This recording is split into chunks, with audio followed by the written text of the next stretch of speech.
Sejam todos bem-vindos ao OTIXcast, o podcast ao vivo da rede OTIX Rio, uma iniciativa da Secretaria Municipal de Saúde do Rio de Janeiro. Olá! Seja bem-vindo ao OTIXcast, o podcast feito especialmente para você. Aqui você ouvirá diversas informações sobre o SUS e sobre a atenção primária à saúde. Eu sou Fabiane Muniz e juntamente comigo está meu amigo Petrúcio Medeiros. Pois é, Fabi. No episódio de hoje, nós falaremos sobre o programa de residência em Medicina de Família e Comunidade na formação de médicos para o SUS. E recebemos um convidado super especial, o coordenador do programa de residência em Medicina de Família e Comunidade, o André Lopes. Isso mesmo, Petrúcio.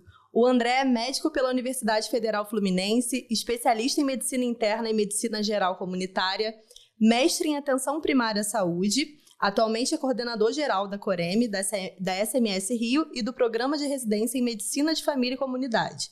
Também é coordenador de graduação médica em APS da SMS Rio, faz parte da Banca Nacional de Avaliadores de Programa de Residência Médica do Ministério da Educação. Seja muito bem-vindo, André. Tudo bom, pessoal?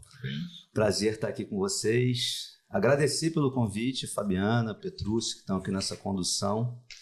E ao coordenador geral da Rede OTIX, Luiz Felipe Pinto, um grande parceiro que vem ao longo do tempo nos apoiado bastante aí na estruturação e no desenvolvimento do programa. Legal. André, para começar aqui o nosso bate-papo, você pode contar como surgiu o programa de residência em Medicina de Família e Comunidade no município do Rio de Janeiro? Pois é, eu me lembro de eu ainda em Florianópolis como médico de família, recebendo o convite de José Carlos Prado Júnior, que à época era o superintendente de atenção primária, e de Daniel Sorães, à época subsecretário de atenção primária, para vir fazer parte dessa grande revolução que a gente iniciou ali por volta de 2009, 2010, que é a grande reforma da atenção primária no Rio de Janeiro, e que transformou o sistema de saúde carioca.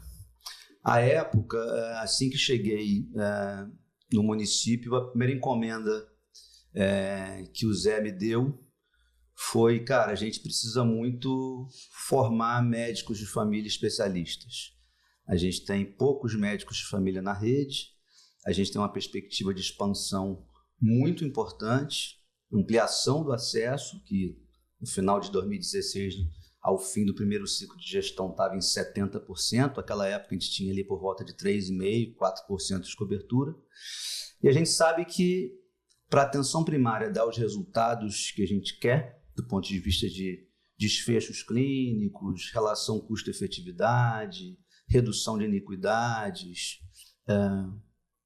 a gente precisa ter profissionais especialistas, né? Não só médicos, mas as outras especialidades, as outras profissões que também trabalham. E aí a medicina de família virou o nosso quadrado. Em 2011 ainda eu fiz a instrução processual junto ao Ministério da Educação. É um rito burocrático que todo programa de residência tem que passar. Recebemos visita. Na época, Daniel Knupp, eu lembro, enquanto um diretor da Sociedade Brasileira de Medicina de Família e Comunidade, levamos eles algumas unidades, tal. O programa foi aprovado inicialmente com 60 vagas de R1 e mobilizamos 15 preceptores da rede, que sabíamos que eram médicos de família, alguns tinham vindo de outros estados, para esse pontapé inicial da reforma. E em 2012, em março, começou essa operação. A gente começou com algumas unidades, Maria do Socorro na Rocinha, Felipe Cardoso na Penha, entre outras, e o programa ali começou.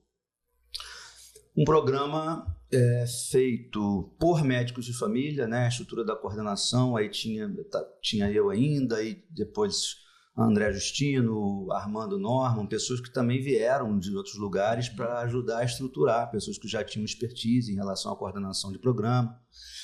E a gente foi passo a passo estruturando o programa, fortalecendo ele. A gente deu um primeiro salto de expansão de vagas de 60 para 100 vagas por volta ali de 2014. Quase dobrou, né? Quase dobrou. E depois, logo na sequência, de 100 para 150 vagas, que é o que a gente tem hoje, né? A gente tem hoje 150 vagas de R1, 150 vagas de R2, e há 2 anos atrás criamos um R3 com 20 vagas. E aí, uma coisa desse tamanho, com esse volume, certamente traz muitos desafios para a gente, né? A gente foi expandindo o programa para um número maior de unidades, um número maior de equipes de saúde da família, para diversas CAPs, né? Hoje a gente está em 23 unidades diferentes, em 9 das 10 CAPs do município, só não estamos na P22, né? Com um quantitativo de praticamente 250 residentes lotados nessas unidades e 125 preceptores. Então, você fazer a gestão acadêmica e operacional de um programa desse tamanho não é nada fácil, é complexo, né? Tanto é que, ao longo do tempo, a gente foi lançando muito mão da própria expertise dos preceptores que estão lá na ponta para colaborarem com a construção dos materiais acadêmicos, pedagógicos que vão, de certa forma, estruturar os canais teóricos de R1 e de R2. Agora, o programa nasceu exatamente com essa veia estratégica, com muito apoio, né, da gestão. Tanto é que ele já, bem nos primeiros movimentos, já tinha ali uma ação muito estratégica que era adicionar valor à bolsa do residente para melhorar a captação de egressos de graduação médica para a especialidade, para a APS. Praticamente junto com isso, a gente começou a cercar outros fios aí dessa roda para garantir provimento, fixação e um ciclo virtuoso sustentável no tempo, que foi garantir um adicional para o cara que é médico de família, né? Garantir que ele, quando se forma, tenha um salário diferenciado em relação a um recém-formado que eventualmente esteja atuando numa equipe só da família. Um adicional de preceptoria, pelo desempenho da preceptoria, né? Os preceptores, nesse primeiro momento, tinham um desenho, podemos dizer, pedagógico mais difícil, né? Eles tinham que cuidar de 4 residentes, esses 4 residentes distribuídos em 2 equipes só da família. Depois a gente foi calibrando isso. Hoje o preceptor tem responsabilidade por 2 residentes na sua própria equipe, né? Então, os preceptores tinham essa perspectiva de, eu tenho aqui um diferencial, né? Mais à frente a gente avançou com subsídio para participação em mestrado profissional, em atenção primária, né? Os que já tinham mestrados acadêmicos, outros mestrados na área de saúde coletiva, saúde pública, atenção primária, já recebiam também um adicional, doutorado também. Então, quase que a construção de uma carreira no sentido de atrair. E junto com isso tudo, as ações com a graduação médica, né? Eu fiz muito isso também, de me aproximar dos coordenadores de curso, dos coordenadores de internato, para dizer, olha, eu sei que os currículos são variados, os estados da arte são diferentes, mas o que você tem aí de estágio prático na atenção primária, vamos colocar num lugar que seja um lugar efetivo do ponto de vista da sensibilização. Então, a gente ajudou muito os currículos a se reformarem. Hoje tem escola médica com o FRJ, particularmente, foi a primeira que avançou nisso, um internato que integra a medicina de família, saúde coletiva e saúde mental com duração de 6 meses. Você ter 6 meses de um interno numa unidade com residência, com preceptores que são médicos de família, de fato, tem um impacto de sensibilização importante. Então, foi esse ciclo. Exposição a bons cenários para graduação, adicional à bolsa para captação, adicional pela especialidade, adicional pelo desempenho da preceptoria, uma indução para uma carreira acadêmica com subsídio para mestrado, para doutorado e titulação diferenciada com remuneração para quem é. Então, você fecha um ciclo. Graduação, residência, egresso. Com isso, você garante provimento profissional em unidades difíceis, né, em contextos epidemiológicos complexos. Você prepara o profissional do SUS para o SUS. É isso. A gente deixa ele fazer ali aquela imersão de vivência importante desde a graduação, depois mais uns 2 anos de residência. Ele se vincula àquela comunidade, se vincula àquele território, se vincula afetivamente à própria equipe, à própria unidade, e a chance dele ficar ali é muito grande. A gente já tem números bem importantes. Esse último ano a gente teve mais de 80% de fixação dos egressos dessa turma no próprio Rio de Janeiro. E às vezes saem em trio, em quarteto, para pegar aquela unidade mais pauleira lá no miolo. Eles se apaixonam, né, pelo processo. Então, de fato, um ciclo virtuoso e sustentável no tempo, né? Assim, claro que isso demanda muita dedicação de quem faz essa vida acontecer, mas depende muito também de apoio da gestão, né? Daniel é impecável em relação a esse foco que ele tem na formação de recurso humano, e no final das contas é ele que caneta lá, garantido o orçamento, que garante esses adicionais todos, inclusive para os residentes, né? Que a gente teve momentos aí de ameaça em relação a esse adicional, taxas de captação muito baixas em relação ao número de vagas que a gente tinha. Teve um período difícil entre 17 e 20, que a gente chegou a ter das 150 vagas de R1, a gente captava 70 vagas, 60. Nossa. Né?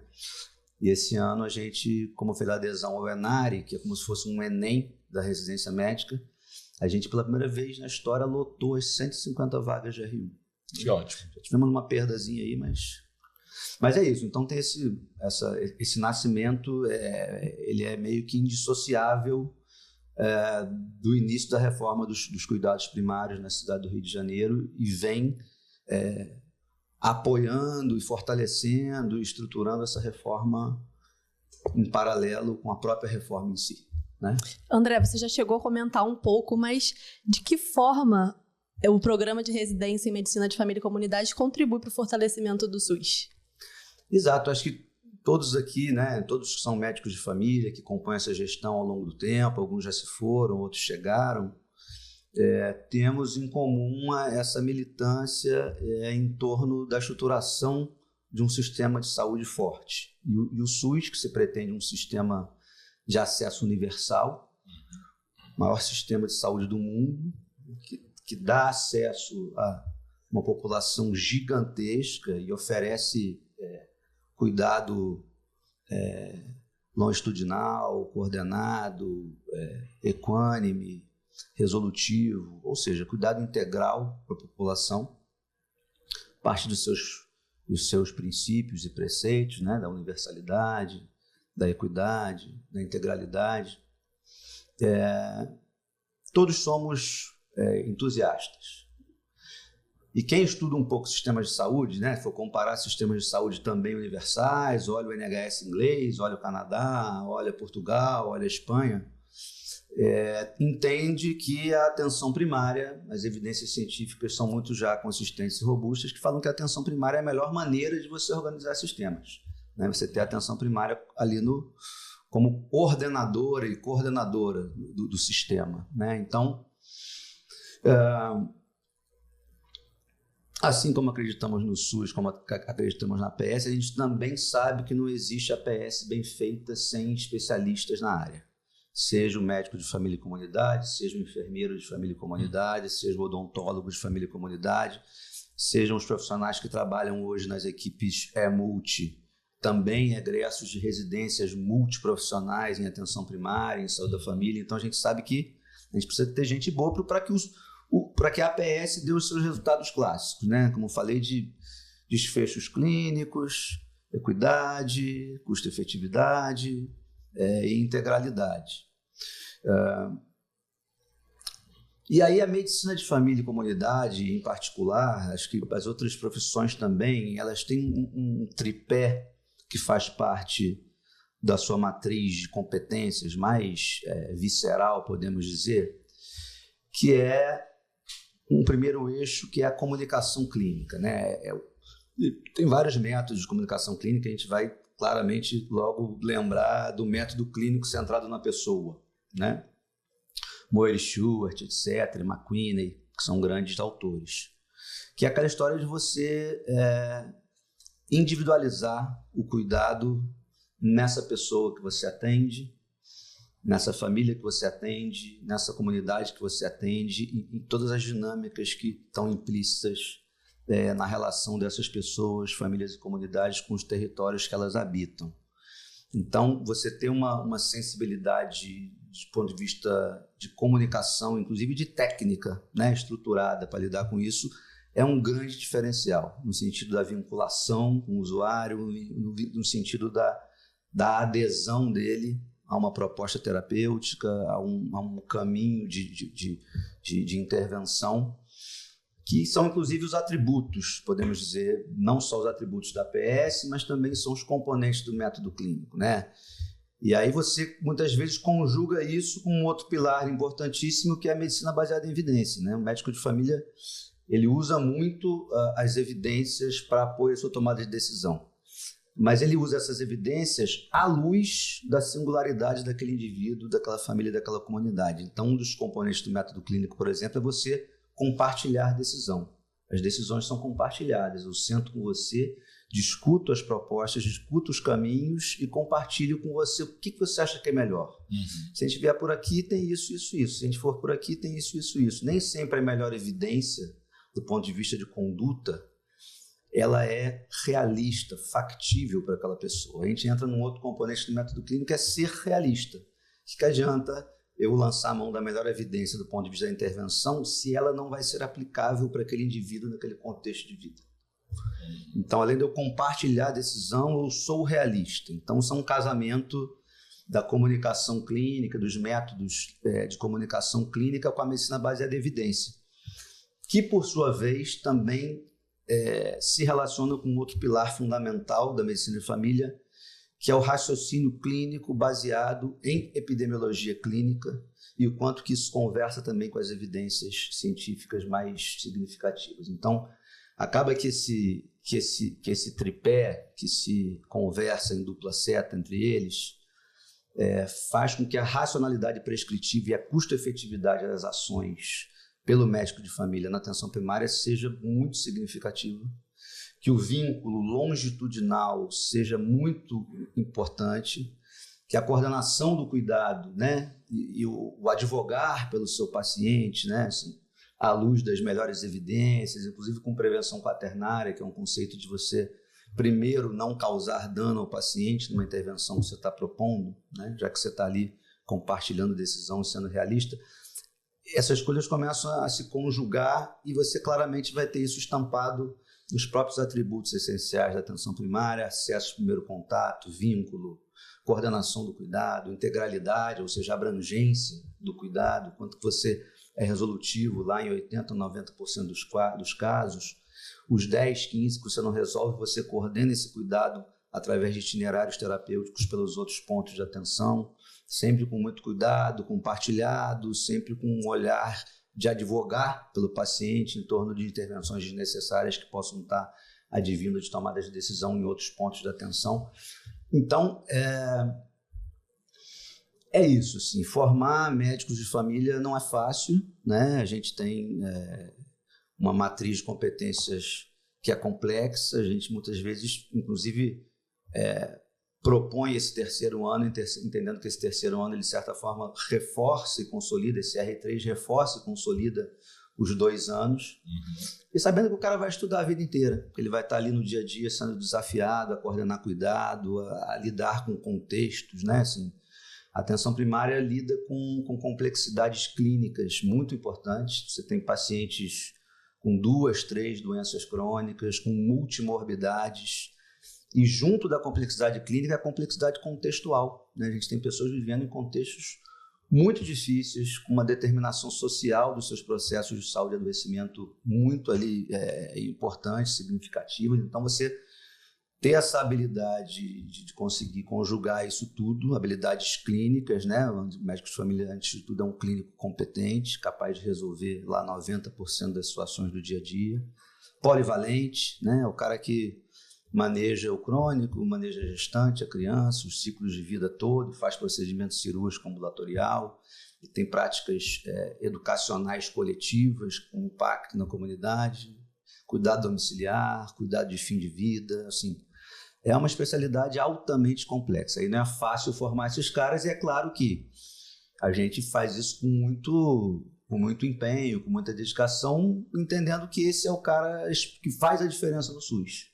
Então, resgatando a questão do formar para o SUS, é formar esse cara, formar essa galera que eu acho que tem toda a capacidade de impactar, de mudar contextos e vidas de pessoas, e de famílias e de comunidades ali, né?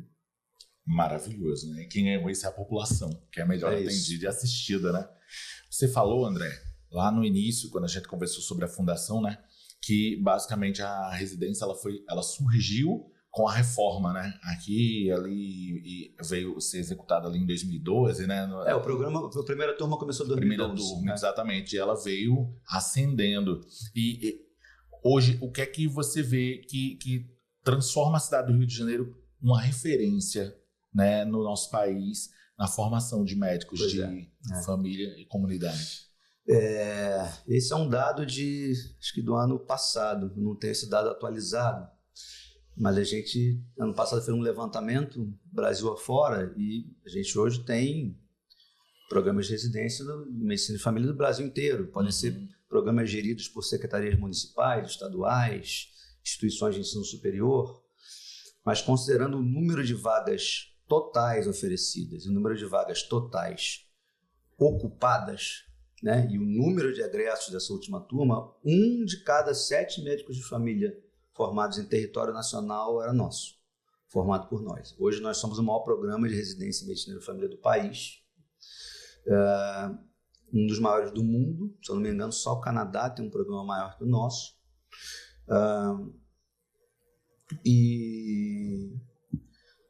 E formar em larga escala, com a qualidade que a gente forma, né, de garantir um adicional para o residente que faz com que ele consiga se dedicar só ao programa, não tem que ficar dando plantão por fora para sobreviver, uma relação pedagógica ali de um preceptor para 2 residentes da mesma equipe, né?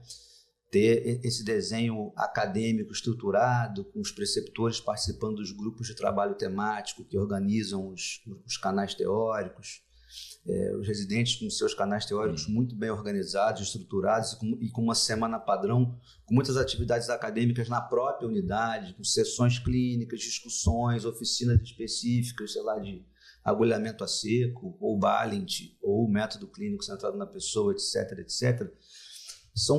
Podemos dizer que é um case de muito boas práticas que tem uma projeção nacional. Então, ao longo do tempo, a gente sempre mostrou muito o que a gente está fazendo nos congressos regionais, nos congressos brasileiros. A gente estruturou muito material que, inclusive, apoiou outros programas a se estruturarem melhor em relação ao canal teórico. Teve uma época que a gente produziu um material que a gente chamou de Multiplica, que a proposta era exatamente multiplicar a nossa expertise, o nosso acúmulo para outros programas que estavam começando, que tinham dificuldade ainda de organizar canal teórico, ou de trabalhar, por exemplo, comunicação clínica de forma mais estruturada, com sessões de problem-based interview, com videogravação de consultas, discussões em torno de comunicação clínica. Então, acho que esse acúmulo de formar em grande escala, com qualidade e com um perfil de egresso muito habilitado para trabalhar em qualquer contexto de atenção primária, não só aqui, mas fora, né? Porque oferece estágio no exterior, no 2º ano. Os residentes quando voltam, parametrizam o que eles têm aqui, porque eles vivem lá uma realidade ou dentro de um sistema de saúde ou dentro de um programa de residência, seja, sei lá, na Itália, na Espanha, Portugal, Inglaterra, e aí o cara fala, realmente eu tenho aqui uma coisa estruturada, consistente, que me faz me sentir muito confortável para onde eu for, entendeu? Então essa é uma coisa que ao longo do tempo atraiu muita gente, né? Claro que o ENARE, por ser como se fosse um Enem da residência médica, e eu contabilizei aí 18 estados da federação diferentes, com candidatos que estão hoje fazendo residência com a gente, mas Nos anos anteriores, mesmo pré-ENARE, a gente tinha gente de 16 estados, 17 estados, 15 estados, ou seja, o programa foi ganhando visibilidade e no boca a boca. Está atraindo pessoas, né? Os residentes sabem onde é que vão encontrar boa formação, né? André, como você disse, o programa está presente em 23 unidades. E o que isso representa para os residentes? Acho que representa uma diversidade formativa, uma diversidade de cenários. Apesar de a gente ter uma matriz de competências única, que é o nosso espelho ali de objetivo, a gente sempre tem cenários de atenção primária variados. Então, você pode ter, por exemplo, a residência em desenvolvimento no CMS Píndaro de Carvalho Rodrigues, na Gávea, que tem um perfil populacional específico. Né? Ao mesmo tempo, você tem a clínica da família Zilda Arde, no Alemão, que tem um outro perfil populacional específico. Isso diz respeito não só à prevalência de ciclos de vida diferentes dentro dessas listas, né? dessas responsabilidades sanitárias populacionais, mas também de contextos socioeconômicos diferentes. E aí você tem que lançar a mão de alguma calibragem e customização do que você tem de ferramenta, não só para lidar com complexidades clínicas ligadas a ciclos de vida diferentes, mas também lançar a mão de outras ferramentas que te permitem fazer abordagem comunitária, por exemplo, em contextos de maior vulnerabilidade social. Né? Lançar a mão de outras ferramentas desse grande cardápio aí de competências que a gente pretende que o médico de família leve na sua maletinha ali quando tá indo embora do programa, né? Indo embora do programa, mas ficando com a gente lá num território específico. Lembro assim, pelo menos, já falei sobre isso um pouquinho antes, do quanto que eles gostam de sair juntos, dar as mãos em trinca, em quarteto, e vai lá pro meio da pauleira mudar a vida das pessoas ali, né? Então, tem essa diversidade, que é uma diversidade de perfil, muitas vezes há uma diversidade epidemiológica também. Você vai falar de tuberculose na Rocinha, é diferente de você falar de tuberculose na Gávea, né? E às vezes contextos que às vezes são diferentes também do ponto de vista das práticas, né? Se a gente for pensar ali aquelas unidades que estão na 5.2, em Guaratiba ali, José de Paula, Pontes, podemos dizer que é uma área parecida com o que você faz um pouco de medicina rural. Sítios, fazendas, você pode ter até um complexo, um conglomerado populacional com uma similaridade de vulnerabilidade que outras regiões da cidade têm, mas tem aquela coisa também mais de muita gente morando em casa, com um perfil de atividade laboral diferente, né? Não é aquela coisa de mercado informal, de comércio ali, da viração do dia a dia, pessoas que têm um perfil diferente, socioeconômico, um contexto de vida diferente, territórios mais espalhados, né? Às vezes um perfil de envelhecimento também diferente, uma população acamada maior, população com perfil de prevalência de doenças ligadas à transição epidemiológica por conta do envelhecimento da população. Então existe essa diversidade, né? Às vezes, para quem vem de fora, inclusive, tem aquele cara que quer vir mergulhar no rock and roll de um grande aglomerado populacional, como o Complexo do Alemão, como Rocinha, como o Complexo da Penha, e tem aquele outro não, que quer ir para uma área mais tranquila, uma área mais rural, em que ele consiga trabalhar as competências dele mais com esse foco. Às vezes é interesse dele eventualmente voltar depois para a cidade dele de origem, que é uma cidade pequena, sei lá, de 50 mil habitantes.